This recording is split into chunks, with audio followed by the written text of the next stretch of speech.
Well, while we're waiting for Sean McNamara, all I can say is what a triumph, what a powerful film.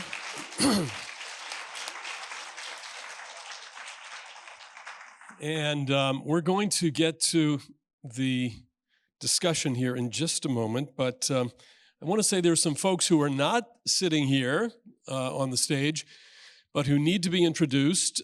Producers Mark Griffith and David Brookwell, if they would make themselves known.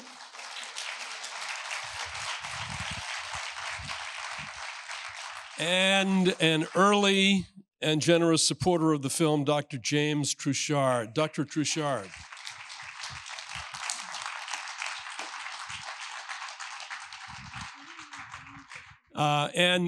If you didn't see them on the way in, you can see them on the way out. There are some lithographs of original work of Joseph Bau, and they are on easels in the lobby. So, and of course the book, which you were told about, you can purchase the book also on the way out. Well, at the outset, before we start this evening's discussion, I would like to express our deep appreciation to Tracy Peterson and the staff of the Holocaust and United Nations Outreach Program, and Gabriel Sanders and the staff of the Center for Jewish History.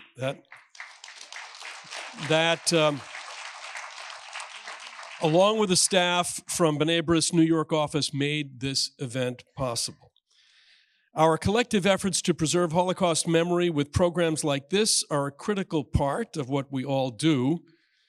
As the Holocaust fades from living memory with the passing of the survivors, we're going to have to find different ways to remember the Shoah. And this event, commemorating the lives of those that were lost and those who survived through art and through the voice of succeeding generations, is the past, present, and future of our efforts. We're thankful for the opportunity to work collaboratively together, and I look forward to doing this again in the future. So, we are truly fortunate to have with us this evening the creative minds who brought this story to life on the big screen. Deborah Smerecnik. It's almost, it's almost as tough as Mariaschin. Mariaschin, who brought this story to life on the big screen. Deborah, a screenwriter and producer of the movie, and Sean McNamara, the film's director, along with Joseph and Rebecca Bau's daughters. The daughters are so important to this film, Clila and Hadasa, who manage the Joseph Bau House Museum in Tel Aviv, and whose life work is preserving their parents' legacy. Now, we plan to hold our discussion, and then, time permitting, we'll have the opportunity for audience questions as well. So I'd like to start with Deborah. Can you describe your own background and how and when did you become involved in filmmaking? And then tell us the story behind this project and your decision to make a movie focused on Joseph and Rebecca. And why did you choose to make this as part of a war drama, part romance, instead of just a documentary? Because it would lend itself to a great documentary, but this is much more than that. So a lot of questions packed into one. Yeah, I'm sorry, I was checking out the mic and not listening to all the questions, sorry. Let's see, the first one was, how did I Well, tell us a little involved? about your background, about how you got into filmmaking, and then this particular project, and why did you go the drama route as opposed to the documentary route? And we actually have a documentary that Mark and his wife are finishing up. So that will be a companion piece to this. Initially, I had no experience with filmmaking whatsoever. I went to Israel and was on a tour. Rosemary Schindler, who is married to the great nephew of Oscar Schindler, introduced me to Clila and Hadasa. They're very good friends. And we went to the museum, I saw everything, and I kept hearing in my head, this has to be a movie. It's just too exciting. It's just too romantic. All these neat, combinations of good movie making seem to be all in this story. And so I asked them if they wanted to make it into a movie, and they said they have been praying for that for years. And I said, well, I'll do it, not having any idea how hard it was to make a movie. And so my husband and I just owned a bakery cafe in Northern California, and just thought I'd do something interesting after the kids had grown and were out of the house. So anyway, it took 15 years to get it done. And because of having met Sean through Mark, and their passion to see it get done, and believing that a feature could be made from this, is how it all came together. So how did the creative team behind Joseph Bau, Artist at War, come together? I know when movies are made, you've got a screenwriter, you've got producers, you've got a director, you've got all kinds of folks. How do you put that team together?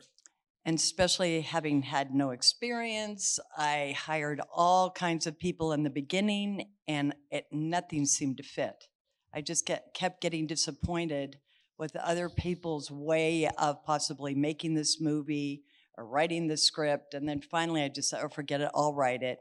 And then I met other directors, other producers, but it was Mark and Michelle that had this relationship with Sean and David that finally got the right people. It does really take chemistry between the team members to make a movie work well. And we all seem to be in unity as to how we wanted it done. So, some folks in the audience may recognize some of the actors in the movie, including the two lead actors, Emile Hirsch and Inbar Levy. Talk about the process of casting. I'll let you do that. Well, first of all, it's a great story. That was the thing that pulled me in first to it. So your parents' story was just incredible. And the first thing I read was your script. So it was incredible. And that comes to casting, because actors want to be involved with movies that have really good characters, and especially that this is true, and they wanted to be that. So I hired a casting director, Joey Paul Jensen, who's done a lot of my movies, and she brought forth these actors. And I hadn't heard of Inbar Levy before, but she had done a lot of television, and I just thought she was terrific. She's just such a good actress. And then Emile Hirsch, that was the trickier one. That was Joseph Bau, and having to work with the daughters. I always say, who do you want to play your father? What kind of person? And finding that. And I think you were pretty happy with how he turned out, right? Right, finding that humor. So it was Emile Hirsch just, I got him on the phone and he loved the material and wanted to do it. So it's basically them connecting with the material that, became the casting. So we talked about the lithographs that are out in the lobby, but what's really a very interesting device here, either of you can speak to this, is that Joseph Bau's art figures prominently in the film, almost as a part of the narrative. It's really great. Who chose the images and why were they selected? Well, I think Joseph chose the images, but I read the book that this movie is based on called Dear God, Have You Ever Gone Hungry? And while you turn the pages, it was those black and white charcoal drawings that were all through the book.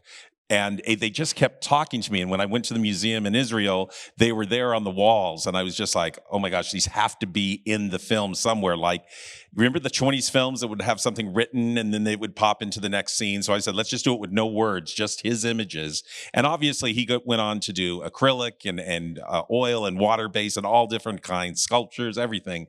But I just wanted those black and white drawings all throughout the movie as like chapter headings. Now, I'm going to talk to Clila and Hadasa in a moment, but I'm going to ask you about them. So the question is, how much did they participate in the making of this movie, and what would have been different if they had not participated? Well, to begin with, they came over to our home, and we had them for about a week. We lived on Maui for a period of time, and we recorded them for 4 days straight and got to hear every little detail about their parents, their lives, all that went on in the camps.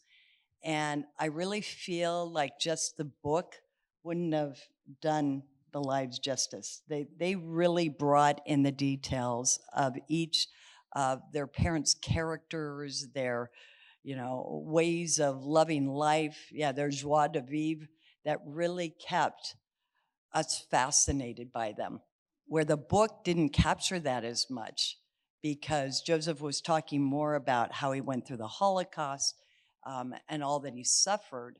But they brought in, and they do this continually, even in their presentations. They just show, they exude their parents' joy and optimism and perseverance in their presentations. They really, you guys do such a great job of keeping their memories alive, I can't imagine if we didn't have it. Yeah. Well, I'm gonna talk a little more about that a little bit later. But to Deborah, this movie isn't the only project, you alluded to it earlier, the only project that you're doing on the Baus. Can you tell us what else you're working on? And getting back to Bau, Artist at War, what's the plan for the future for this movie, which deserves widespread distribution? Amen to that, amen. Well, I was also an executive producer on a sex trafficking film about sex trafficking in Ventura, California. And a friend of mine did that feature and did a wonderful job with that. And then I'm doing a sci-fi television series I'm working on that also Sean will be involved with and hopefully directing. But the question, wait, what was the second part of that? What's ahead? So we've got the documentary coming out. We've even talked about doing a TV series about Rebecca. So, possibly doing something about how her life developed and how she became, this wonderful, sacrificial. I mean, so much was not brought in to how much Rebecca actually sacrificed for so many, even in Auschwitz. And so we'd like to do something like that too in the future. Well, thank you, Deborah, for everything that you've done, such dedication.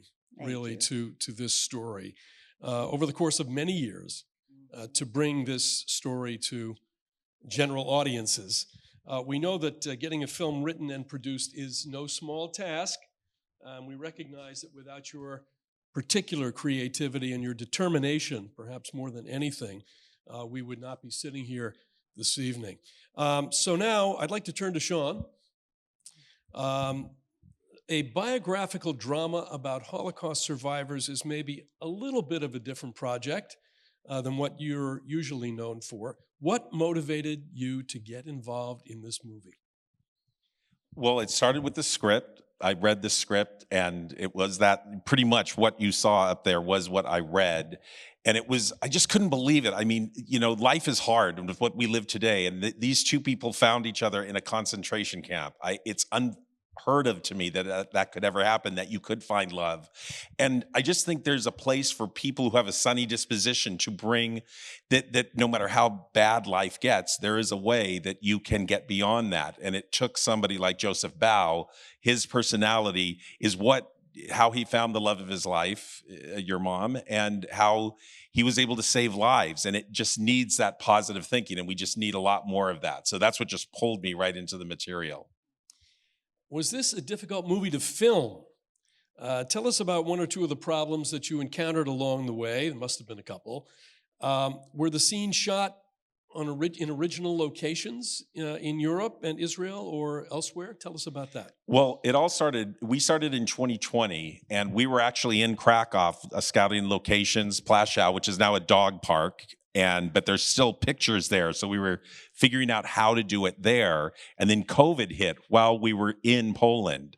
So, the whole world shut down for a little bit.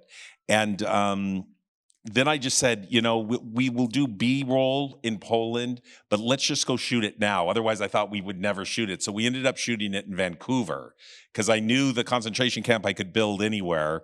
And but there were then shots that we did do in Poland and got stock shots of Austria. But yeah, those were all the things that we pulled together. And you know, when you're with actors doing some of those scenes, like the freezing, I mean, it was really freezing that night we shot that, and it was a challenge to, you know, put actors out there, and just the material that we were doing was a challenge for them, and we just took it bit by bit and just said, this is what happened, and we shot it, and that's what we ended up with. Tell us about more of the creative process for making the movie. For example, how was the decision made to film some of the sequences in black and white? That choice is one of many interesting ways that fostered the mood and illuminated the events of the movie, but how did you make those decisions?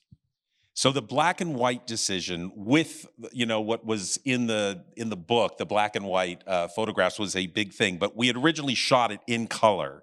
We had shot the movie in color, and I kept watching Schindler's List, and Schindler's List obviously is the most genius film ever. I'm sure you've all seen it before, but it's so good. And I kept, you know, he made that decision to shoot it black and white ahead of time. So I think one day in editing and the color correcting, we turned off the color just to look at it. And it just looked gorgeous. And it just said something. It just jumped out at me. Because also their prison garb was blue and white. And oddly, blue and white can look very happy. It's a strange feeling, but when you see people running around with blue and white stripes, it just felt different. There was a different feeling completely. So it was in post-production along with putting in the what was in the book that was the decision for black and white. Well, music makes such a big difference in a motion picture. What can you tell us about the magnificent score for the film, and who are the performers? Okay, so well, there's two parts. There's the score that my good friend from when I was 16 years old, John Coda, did. He's done a lot of my movies, and he's just incredible. And then our producer's daughter, Cameron Griffith, wrote that song that you hear at the end, However Long Forever Is. And it is so incredibly good. And it was from one of the lines in the movie. I'm not even sure if our actor got it right. And I think he was stumbling on the line, and he said, well, however long forever is. And she grabbed that line and put it into the movie. And that's that last song that you heard that we've used in the trailer, and that we've made a music video about it. And we're going to release that music video hopefully right before the release of the movie. Having made the movie, what life lessons do you think we could all learn from Joseph and Rebecca, and the takeaways? What would you like the folks in the audience who've seen this film, what would you like them to take away tonight? Miracles still happen. That's the biggest thing. I believe in miracles every day are happening around us, and there is so much evil in the world and bad in the world, but if you believe in miracles and fight for them, it can happen. And I think Joseph and Rebecca are a miracle, and that's what I hope people walk away. Thank you, Sean.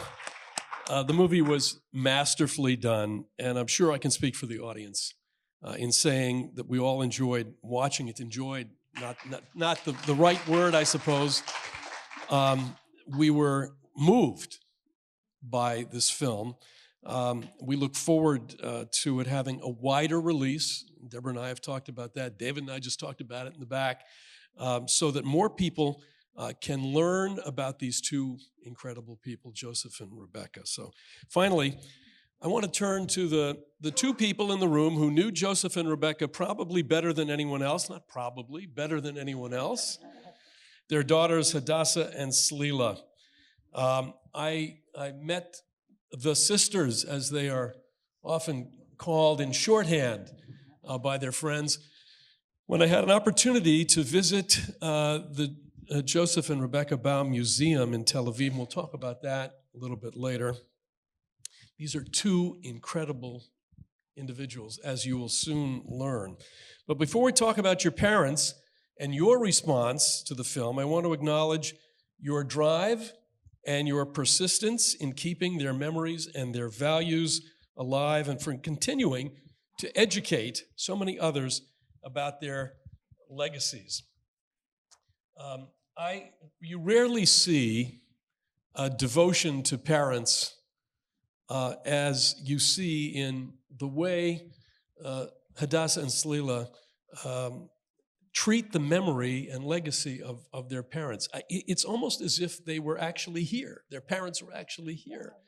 And when you get to the museum, and I hope you will, you'll see that what they are not only protecting in terms of all of the memorabilia of Joseph Bau, but in terms of his life's work in two small rooms, it is really quite something to see. Now, you've traveled where you've encountered various communities. I know you recently in Florida, not that long ago, for a film festival, including people with different faiths and different ways of life. How have you discovered common ground in telling them about your parents? And how do people react when you tell them about your parents? It's very easy because the story is so special that everyone gets excited by it. Listen, our parents were really, really something special and different. Not only that they went through this horrible, horrible Holocaust, they never lost their sense of humor. Our father was telling jokes all the time. They never lost their hope. They asked us that our role in life is to make people laugh, to make people happy. Our father taught me from an early age, when I was only 4, to tell jokes. And I said, Daddy, but I don't know how to tell jokes. He said, but that's okay. Tell what I tell. If they laugh, it's okay. And when Hadasa was 6, he taught her how to write words and music. And he told her everything should be funny. And this is what she does. She writes humoristic songs. If you want, we can sing you one. And actually, this is the message of our parents, the message of the museum, to be happy, to make, and we see it now during the war, the horrible war that we are going through. And we were invited to the Hostages Square, and we were telling the story, and we were singing and telling jokes. And when they come to us, the evacuees, and they come, it's horrible that they live outside of their home, and we tell the story. And then Hadasa wrote a song, Yeh Tov, it means it will be good. And after we tell them the story of our parents, and after we sing, and they say, so you know what? We believe you. Yeh Tov, it will be good. And it's all about our parents' story. They were all their life like this. Our mom was a beautician. You saw she did manicure, but not only. They came to Israel at a time when no one wanted to hear about the Holocaust. And our parents were talking every day, also at home. And our mom was, and also our father, encouraging survivors to tell. But they didn't want, many didn't want. And not only that, our father said, write your memoirs. That's why he wrote his book that just came out now, and you can purchase it outside. It's called, just like the movie, Bau, Artist at War. And when you read the book, you'll see that our father is telling everything what he went through, but not in one word that he saved hundreds of people. But not only by forging, by telling jokes. By the way, we have the jokes, but only the punchline, and we don't know what is the joke.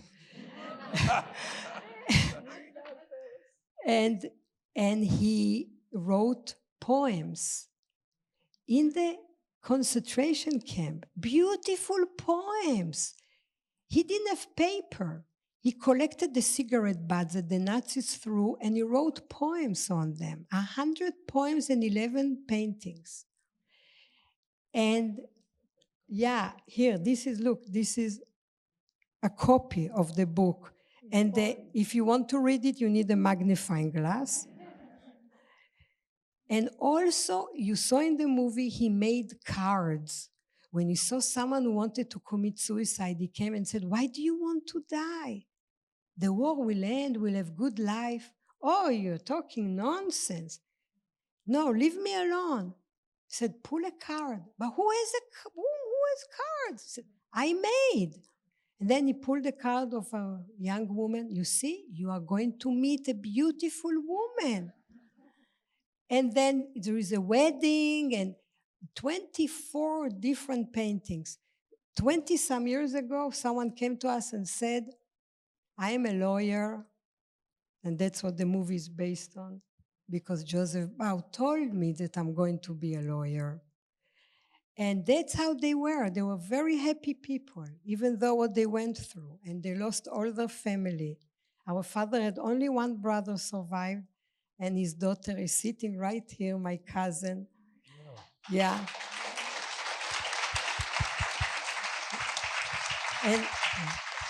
And our mom lost all her family.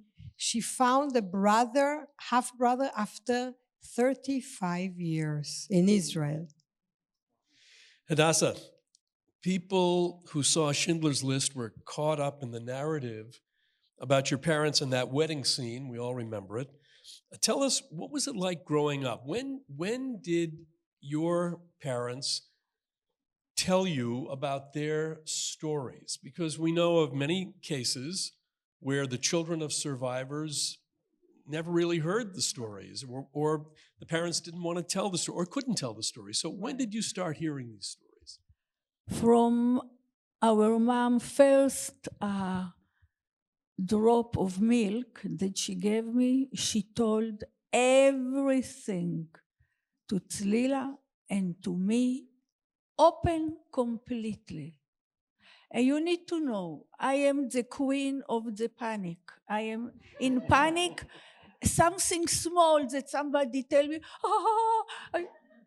really? And how we could hear that? Because one thing, and that all the students in the world need to learn from Rebecca and Joseph Bau.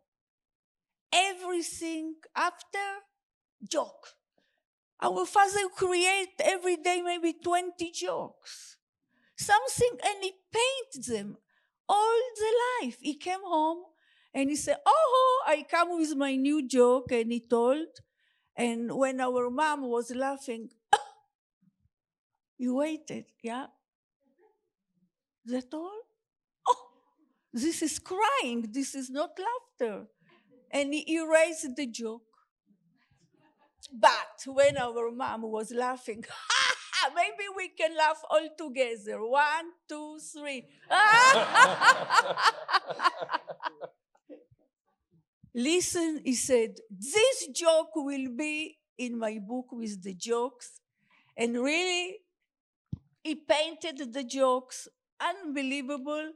And we want to translate into English. And this is so important. So when our mom, איך אומרים, הייתה רמטכ"לית? I don't know. She was רמטכ"לית, מי יודע? She was the most important in the army. She was the woman of laughter. She decided if the joke is good or no. And I want to tell you something more. You know, today, all the weapons in all the world, airplanes, everything, and, you know, millions of dollars. But no one had the biggest weapon like Rebecca and Joseph Bau. Laughter, happiness, to help to everyone, and love. Well, one of B'nai B'rith's key projects run by our World Center in Jerusalem is the important and often belated recognition of Jews who saved other Jews during the Holocaust. And your parents both have been recognized posthumously with our Jewish Rescuer citation, which you see here. Some of it is in the movie that we just saw, but tell us more about their efforts to save other Jews while they themselves were at grave risk. Miracles. You know, many times our father wake up in the morning, Mom, tell me, I am alive? How this can be? What the German didn't allow, our father did. Was not allowed to write, was not allowed to paint, was not allowed to love. They kill immediately. And wedding, they would kill all the family. How they didn't kill them, this is unbelievable miracle. Our mom, like our father saved, like I said before, and our mom also, but you know, they never told us. We only found Our out mom also didn't after they passed away. And we found diaries which our mom wrote secretly. And in the diaries she wrote, if my diaries will be found, they will know who saved the people. And we translated the diaries and to Hebrew, and this is, we also translated it into English, and she called it In the Name of God, and she wrote how she saved our father, like she changed the names. You won't believe, she didn't tell him 50 years that she's the one who put his name on the list. And when the movie Schindler's List came out, exactly in February, when our parents celebrated their 50th anniversary, one journalist asked our father, tell me, how did you get on Schindler's List? And he said, I don't know. Maybe he needed a graphic artist. And our mom smiled in a different kind of a smile. And the journalist noticed, and she said, Mrs. Bau, why are you smiling like this? And then she told that she changed the names, and our father was shocked. It's a new word I learned. He was flabbergasted. and he said, I don't understand. Why did you do it? I was supposed to be in Auschwitz, not you. And you didn't tell me 50 years. Why? So she said, look, I didn't tell you because I didn't want you that you'll feel that you owe me anything. And I did it from love. And the love between them was, till the last second, it's love that really you don't see. Really special, really. You know, when Hadasa was born, and our father took our mom to the hospital, and he was so shaking, and he was so white. And they took him, and they put him on the bed, and they wanted to put IV. And our mom said, excuse me, I'm the one who is going to give birth. That's how our father and mother, there was something very special. And their love to us and our love to them, it was unique. So your father was active in Holocaust remembrance, producing artworks and books. He was an amazing man. He was an inventor. Yeah. He was an animator. The first animator in Israel. First animator in Israel. He was a poet. As we see in the movie, he was involved in bringing the Nazi perpetrators to justice. But one of the most interesting aspects of the Joseph Bau story involves the Mossad operation to capture Adolf Eichmann. Tell us about that. Just before that, I want to ask, you probably saw saw in the movie, right? Yeah. This Sign. What does it look like to you? A swan, a duck? Okay, do you want to see something nice? Anyone read Hebrew here? If you turn it on its side, what does it say? Bow. But it was like that, and we never asked any questions. And only 2 years after our father passed away, he had an exhibition in the Knesset. And Knesset members were talking about our father and Shimon Peres and Ruby Rivlin. And I tell Hadasa, tell me, from where do they know our father? And then someone got up and said, I'll tell you something even the daughters don't know. Joseph Bau was the main graphic artist of the Mossad, and he is the one who forged documents for the spies, for Eli Cohen, to catch Adolf Eichmann. Who is he talking about? Our daddy? Clila didn't believe 5 years, maybe. But today, everything is like a puzzle. Like everything, like exactly how it was, and we had no idea. And yeah, so we thought that we know everything. Always they said, you know Polish, what we say, you everything know. We don't have secrets from you. Only now we understand that we know about them.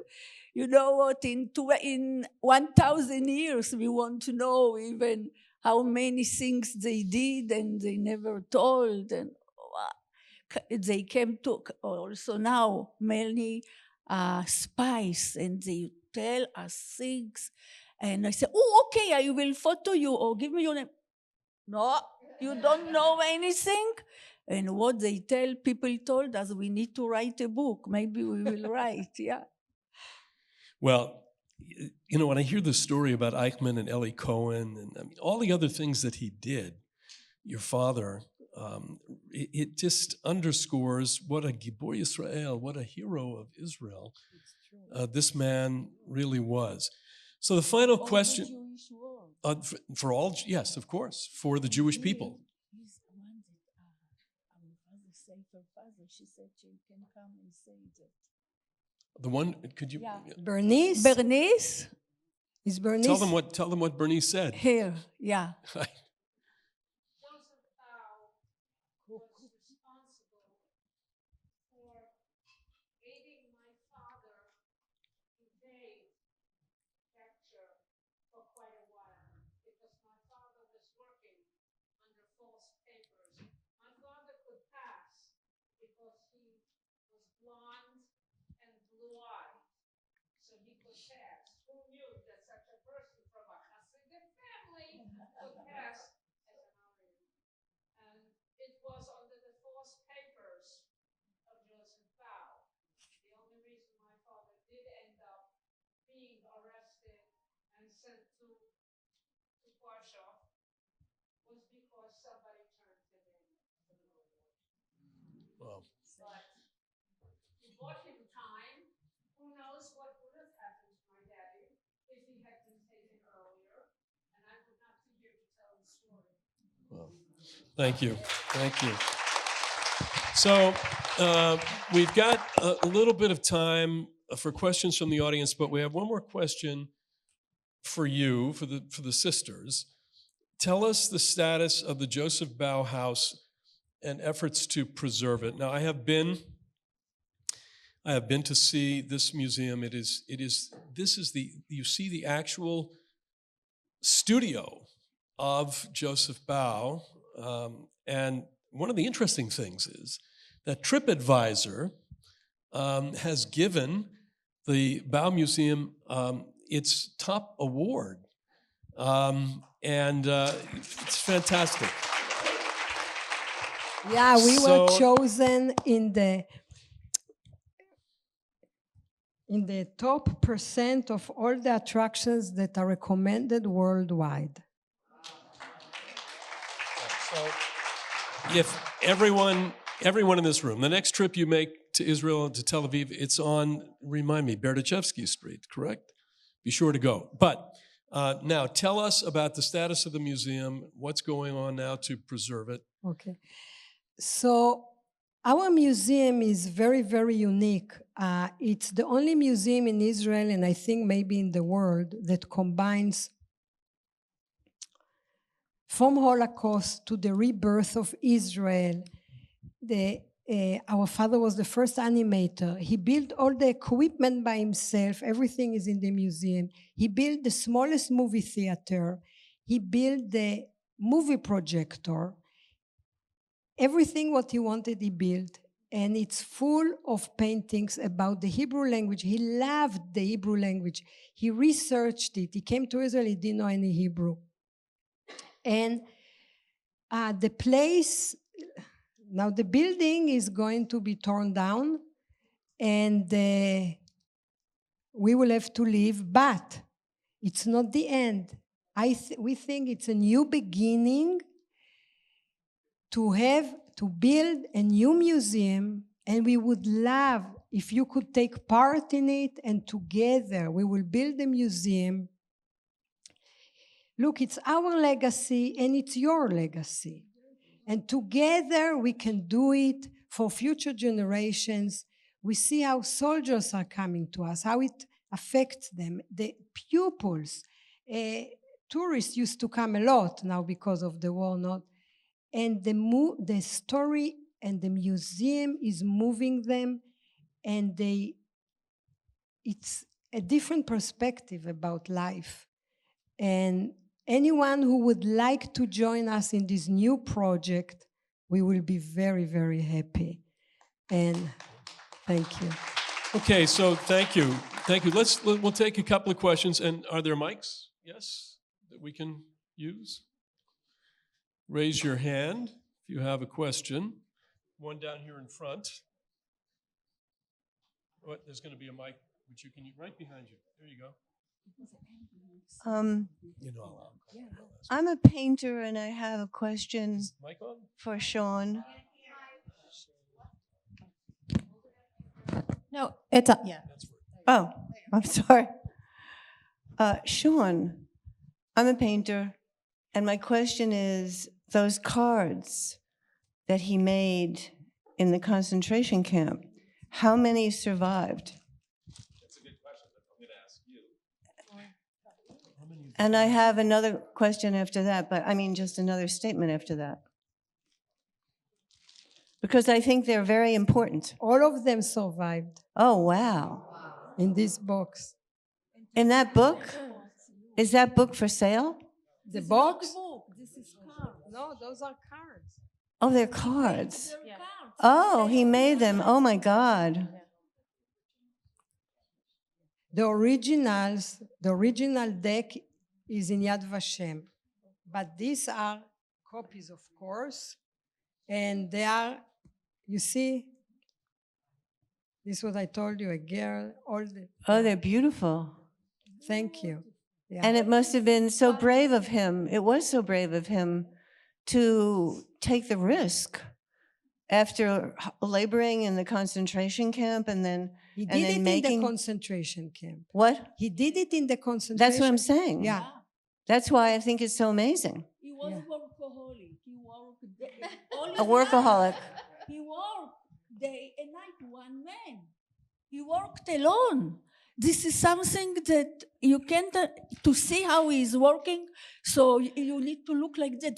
He was running, indeed, all day, all his life, from 8 o'clock in the morning. He opened the studio, 11, he came home with new joke, and so was all the life, every day. But that's amazing that he risked his life, Right. and saved other through that art, through the little cards. Right. I have Okay. one statement. It's not a question. There are many museums of Holocaust in this country and in other places. Have you thought of submitting your materials to, like the one in Washington, for instance? People would really be in awe of your story, and if there would be rooms where you could also have maybe copies of the memorabilia, whatever, in a huge museum. Have you thought of that? Well, of course, why not? Yeah.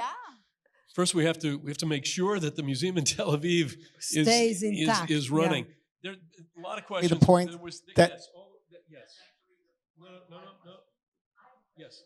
Go ahead, and then we'll move down. The spirit of your parents is very much along the lines of what Nachman's. My question is, can you shed a little light on their spiritual journey and your parents and you know, how you grew up in Israel? Was it with Shabbat? Was it within?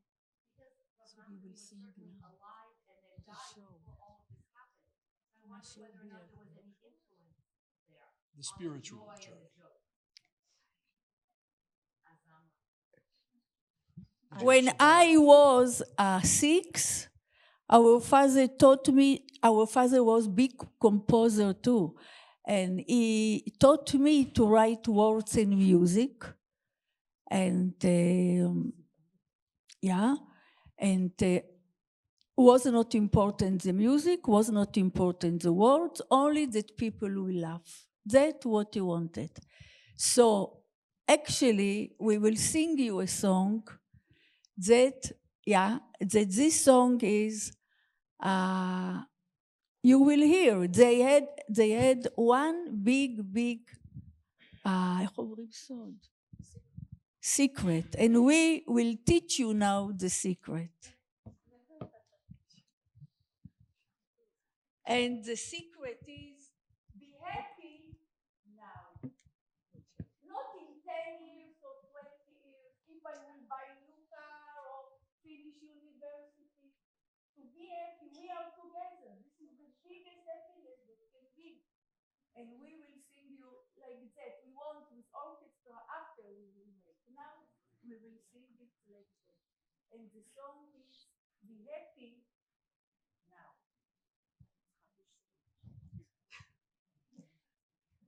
I need to drink.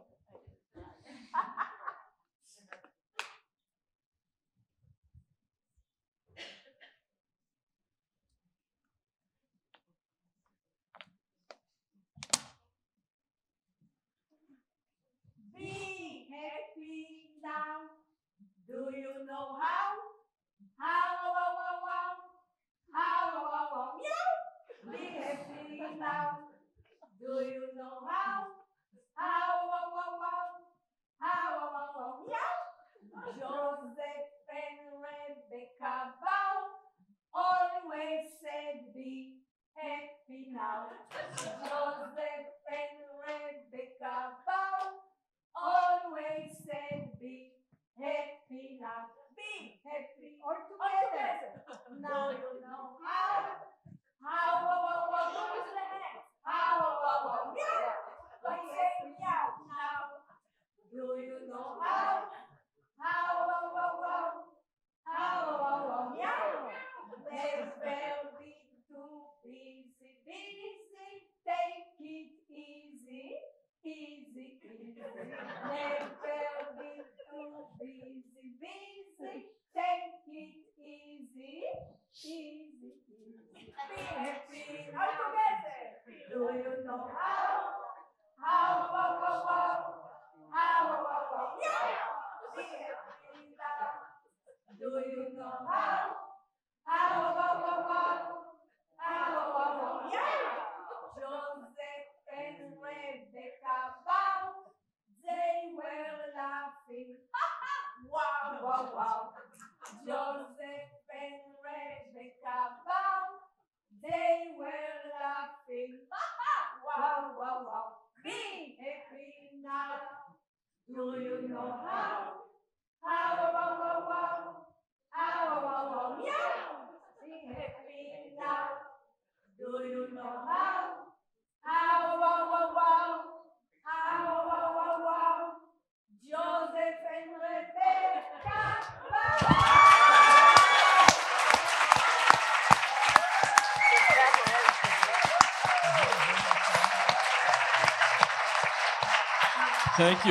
Thank you, ladies. Thank you, ladies. Okay, I think we're about. There was a question in the front. You had a question. Oh, wow. Okay, go ahead. No, we have. Go ahead. I'm really loud, so I don't think I need a mic. So I have to say, I met the sisters, as you called them, and they're now my adopted dodas. I took my, at the time, 16-year-old son to the museum, and this is what my 16-year-old son said. Mom, every single high school student needs to see this and needs to go. Yes, I'm very proud, but that's not the point.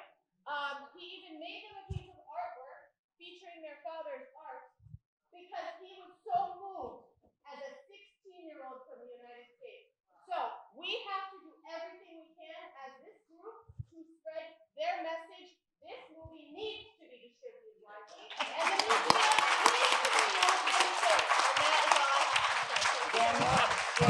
No, I'll tell you something. A word.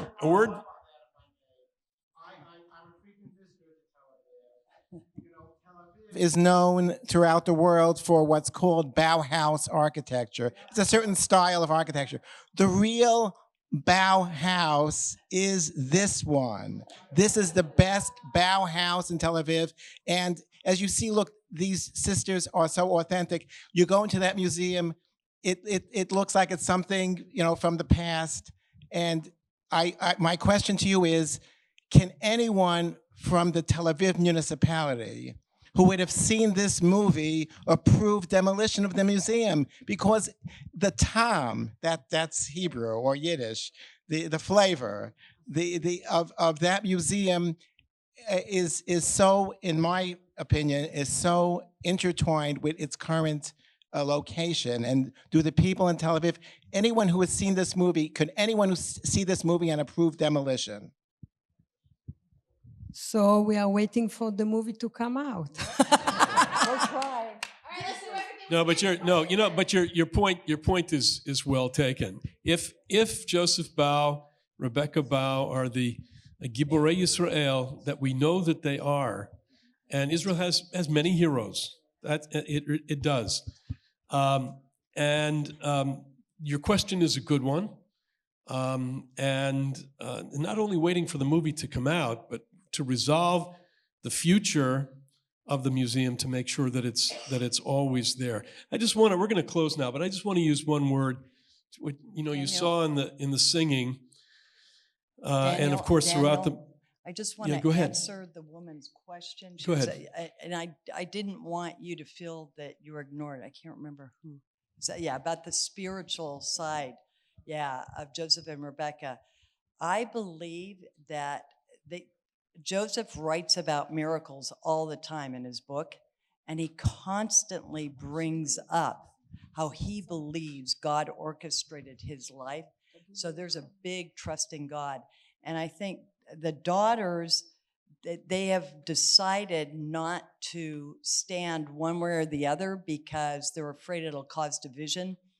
And really, their lives were so much about loving one another. They didn't want to overdo the importance of, how much are you doing Shabbat? How much are you doing? You guys practice Shabbat. You do it on a regular basis, But it was never putting religion above loving people. So if that answers it. Thank you, Deborah. There's one word. Daniel, Go ahead. I just want to say that outside, when you go, there is a small exhibition of our father's paintings, everything for sale, and the new book. We only held it today the first time. And thank you to Blackstone Publishing that published the book. Daniel is here. Stand up. It's a beautiful book. They made a very nice job. It's the book our father wrote. So there's a word that's being used today in light of what happened on October 7th, and that word is resilience, the resilience of Israelis. It's still a big shadow over the state of Israel and its people, but life goes on, and the word resilience is used a lot. This is a trait that Israelis have, unfortunately, they need to have. And what you have in Joseph Bau, not only was his resilience in the camp and his way of looking at life, his worldview, which was passed on, he and Rebecca passing it down to their daughters, and you saw that in the singing, but you also saw it in their recounting Joseph Bau's sense of humor, despite as you saw in the film, and the film says it best, exactly what they endured, during those years. So I just want to thank all of you, all those involved in this evening's event, including the Holocaust and United Nations Outreach Program, extremely important. We're grateful to them. The Center for Jewish History for hosting us here in this beautiful auditorium. And of course, Deborah Smerecnik, Sean McNamara, Clila and Hadasa for sharing their insights with us. And We know this isn't the only movie-related event happening today in this city, so we want to thank everyone who came out tonight in a cold evening to attend our screening of this fantastic movie, this very important movie with an important story and an important message. And before you rush off to watch the Oscars, speaking of movies, we do invite you to join us for a light reception in the center's Great Hall just outside. So thank you, everyone. Thank you to our panelists. Thank you and good night.